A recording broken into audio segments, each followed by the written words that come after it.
region, where the University of Health and Allied Sciences at Ho has started testing COVID-19 samples, with the government's plan to expand the country's COVID-19 testing capacity.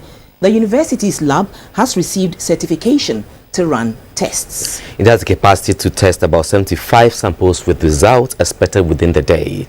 Officials of the university say the facility's capacity could increase by the availability of more logistics. When the president delivered his 7th address to the nation on the coronavirus, he mentioned UHAS as one of the institutions to become one of the COVID-19 testing facilities. The University of Health and Allied Sciences Laboratory at Ho is thus the latest sample testing center for COVID-19 after weeks of preparatory work. The Volta Regional Minister, Dr. Archibald Lecha, in the company of his deputy, Reverend Johnson Avlete, and the Member of Parliament for Ho Central, Mr. Benjamin Kudu, as well as the Vice-Chancellor of the University of Health and Allied Sciences, Professor John Owusu Japon, have toured the facility. Explaining how the center will work, a senior lecturer and head of biomedical sciences of the School of Basic and Biomedical Sciences of the university, Dr. Kwabna Duedu, said currently the center has the capacity to run tests on about 75 samples, with results expected within the day. He said the center's capacity could improve if more logistics are provided. He says major among the challenges confronting the facility are inadequate logistics in terms of analyzers, unreliable electricity, as well as water. If you get a 96 well machine, or a 384 machine, or 384 machine, then you can imagine what we can do. Samples were brought from the Oti region for the center to start testing. Many see the additional testing center as a major boost for managing COVID-19 cases, not only in the Volta region but also in neighboring Oti and eastern regions. This is also expected to help cut down on the waiting period for sample results. In the wake of the COVID-19 pandemic, health experts have warned against a possible neglect of non-communicable diseases that may affect gains made over the years. Speaking with GBC News on World Malaria Day, the Senior Technical Advisor for Malaria Vaccine Implementation Program in Ghana, Dr. K.O. Entry Ajay, said malaria and other vaccine-preventable diseases should not be overlooked, especially because malaria is still a killer. The last couple of years have seen Ghana making some gains in malaria prevention through multiple interventions and the introduction of a new malaria vaccine, RTSS, also known as Mosquirix, which is being piloted in 7 regions and 42 districts in the country. Though these interventions are still in place, malaria still remains a public health disease that tops OPD cases of children under age 5 globally and in the country. However, this year, COVID-19 is threatening that progress, and the World Health Organization is calling for swift action.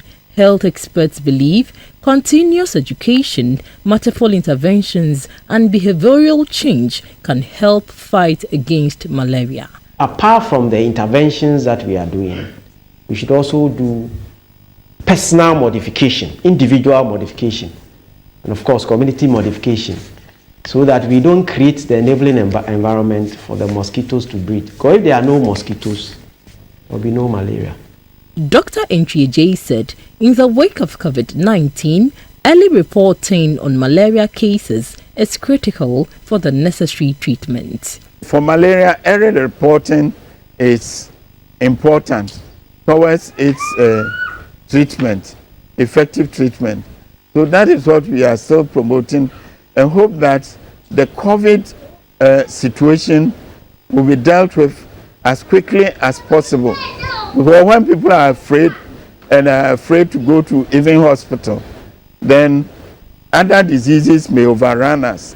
World Malaria Day is marked on 25th of April each year to consider successes chalked up in the fight against malaria, highlight the responsibility by all, and urge leaders to step up the fight and get up closer to a malaria-free world. This year's is under the theme Zero malaria starts with me.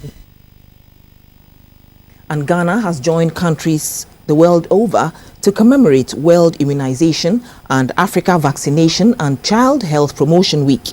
This is in all health facilities and outreach posts across the country. The acting programs manager of the expanded program on immunization of the Ghana Health Service, Dr. Kwame Amponsah-Chiano, tells GBC News that there will be immunization services, vitamin A supplement, growth promotion and birth registration at all vaccination centers at no cost to caregivers. Immunization has been demonstrated to be one of the most effective public health interventions available globally. It currently saves over 3 million lives per year worldwide and remains one of the most cost-effective health interventions. Since 1978, Ghana has increased its immunization coverage from 40% to 90%. Currently, the expanded program on immunization (EPI) covers over 13 childhood vaccine preventable diseases for children under 5. According to the acting program manager on expanded program on immunization (EPA) of the Ghana Health Service, Dr. Kwame Amponsah-Chiano, if health service providers and caregivers slack in their efforts of immunizing all eligible children, vaccine preventable diseases may recur. He said despite the challenges COVID-19 pandemic poses, routine immunization sessions should be maintained while observing the recommended protocols for preventing COVID-19 infections. If COVID doesn't leave us early, we are anticipating reduction in coverage. However, we are also saying that because we have learned from experiences from other countries, we are also trying to, as it were, fashion out a way of motivating not just the health workers but also caregivers, so that we don't leave those interventions, leave them somewhere and focus on COVID alone, because every death is a death. If you die from malaria or you die from measles or you die from whatever, it's still a death. But one caution is that the fact that you don't see the diseases do not mean that they are not there. And therefore, it is everybody's responsibility to make sure that we continually give our children the needed interventions. And one of them, a key amongst them, is immunization. World Immunization and Africa Vaccination Week seeks to promote the use of vaccines to protect people of all ages against diseases. The theme for this vaccine works for all.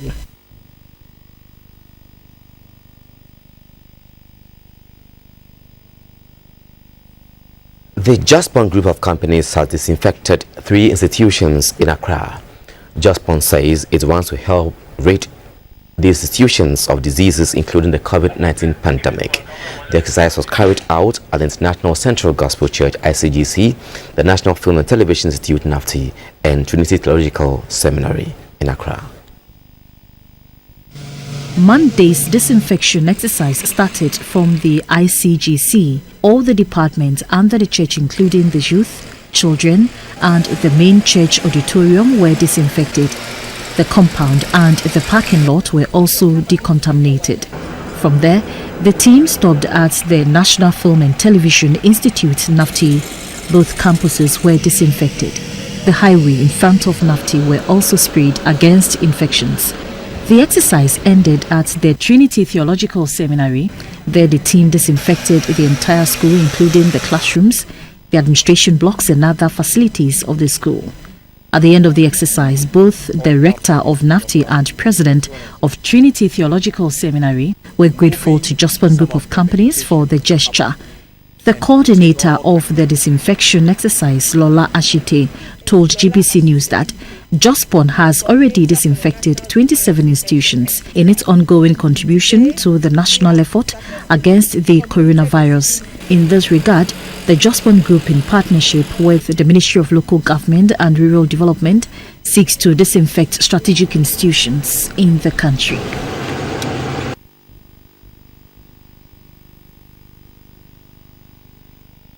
Now to Ashanti, where all senior high schools in the country are to be fumigated before school resumes. The exercise is already ongoing in over 50 schools within the Ashanti region. The Ghana Education Service says the aim is to rid all schools of bedbugs and other pests that have invaded the schools. In all, 134 public and 53 private senior high and technical schools in the Ashanti region are to benefit from the exercise.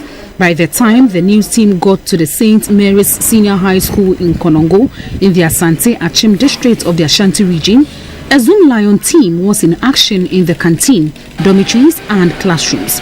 The news team then moved to the Dwaso Senior High Technical School, Drabin Senior High School, Efijasi Secondary and Commercial School, Seventh-day Adventist Senior High School, Opon Memorial Senior High School and St. Joseph Senior High Technical School, where the exercise was taking place concurrently.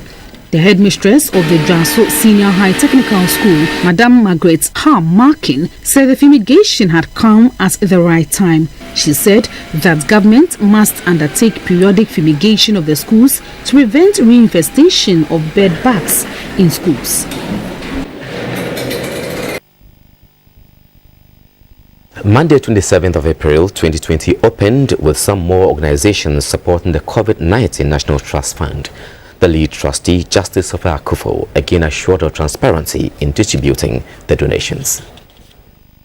Resurrection Power New Generation Church, led by its founder and general overseer, Reverend Dr. Anthony Kojo Boache, and his wife, Reverend Margaret Boache, donated 100,000 Ghana cedis. The Customs Brokers Association, Ghana, had a check for 10,000 Ghana cedis. Engineering, Construction and Development Company supported the fund with 100,000 Ghana cedis. The Seventh-day Adventist Church was also at the offices of the COVID-19 Trust Fund. The head pastor of the church, Dr. Thomas Tichiokran, on behalf of the church, presented a check for 100,000 Ghana cedis to the fund. The SDA Church promised continuous support to government in the fight against the coronavirus. Shaham Group, an insurance company, had a check for 100,000 Ghana cedis. The Ghana National Association of Small-Scale Miners had a check for 50,000 cedis to support the fund. The lead trustee, Justice Sophia Akufo, thanked the organization for their show of support. And the Kolebu Teaching Hospital has also received personal protective equipment to the tune of 252,000 Ghana cedis. The donation from the West African Gas Pipeline Company is to help with frontline health work at the hospital. The items included face masks, liquid soap, hand sanitizers, tissue paper, overalls, medical and surgical masks, among others. The managing director of the company, Mr. Gregory Gemeni, said the donation is one of 4 donations the West African Gas Pipeline Company has put together in the fight against COVID-19 in the West African sub-region. The other 3 West African countries, according to him, are Togo, Benin and Nigeria. Mr. Gamani said this is his company's way of supporting communities in which they operate. Mr. Gamani encouraged personnel of the hospital to give off their best, especially during this COVID-19 period. The CEO of the Kolebu Teaching Hospital, Dr. Daniel Asari, was grateful to the West African Gas Pipeline Company for their support. He promised the items would be used judiciously for their intended purpose. The West African Gas Pipeline Company Limited is a limited liability company that owns and operates the West African Gas Pipeline.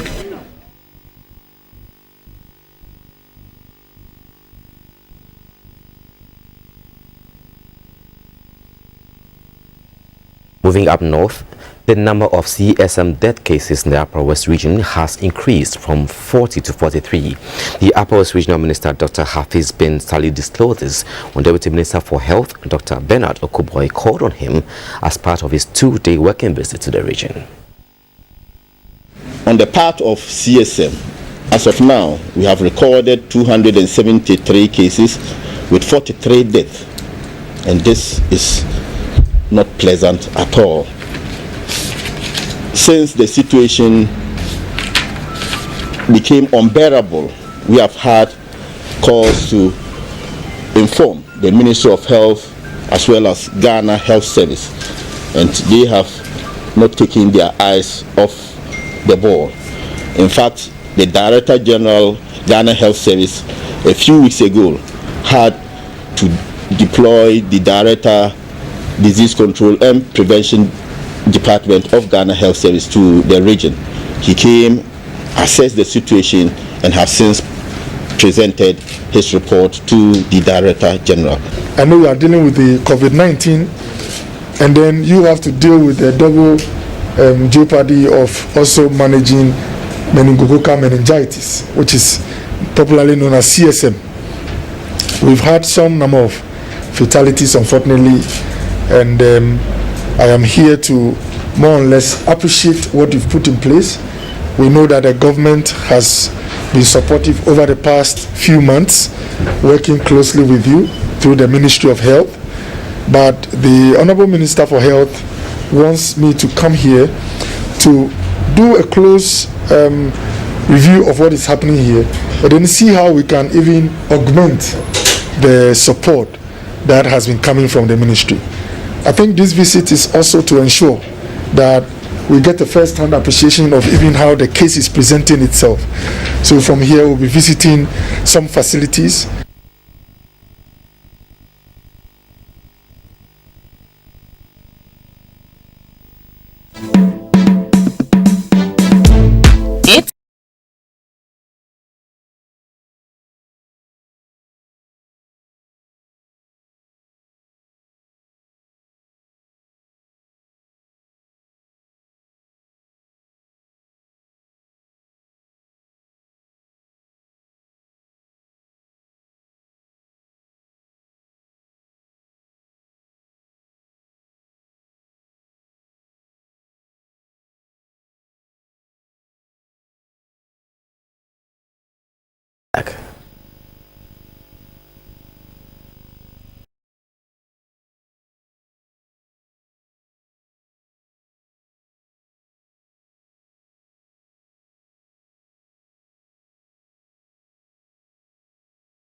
These lines for assistance in case of persistent cough or fever: 055-2222-004. This public service announcement is brought to you by Lily. Lily, tasty food, happy family. Let us tell you the truth, it's not the magic that make a dream come true. It makes you achieve, but it's your hard work and your persistence. That's the way you the road. Let us see you go, but it's a long way to go. Whoa, Vitamin Milk will help you walk the extra mile. If you don't have energy when you find yourself lost in happy, let us be your fill, let us be your strength. Vitamin Milk, let us be your friend. A meal on its own. As a new mom, there are moments of pride, joy, and doubt. Yes, doubt. Has he slept enough? Does she have everything she needs? Does she have all the nutrition she deserves? Each bowl of Cerelac contains goodness that helps your child blossom.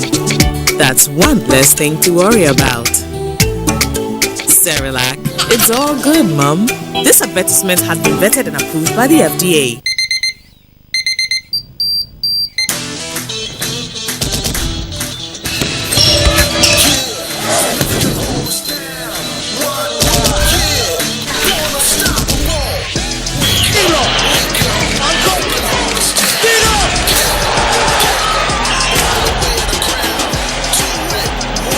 breakfast of the day, every day.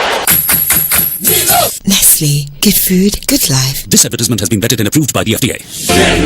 Ago, good people of Ghana, COVID-19 is real. Stay home to prevent getting infected, stop COVID-19 spread and save lives. The front line in the fight against COVID-19 is your front door. Stay at home. Staying at home to prevent COVID-19 is not imprisonment. It's for your own safety. Only go out if you need essential items such as food, water, and drugs. If you have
Hello, good evening, and many thanks for joining us for Business Outlook on GBC News, your news and governance channel. And I am Dorothy Achimai. The managing director of ZPay, Mr. Andrew Techi-Apia, says the report released by the IMF about Africa being an attractive destination for capital is due to the good return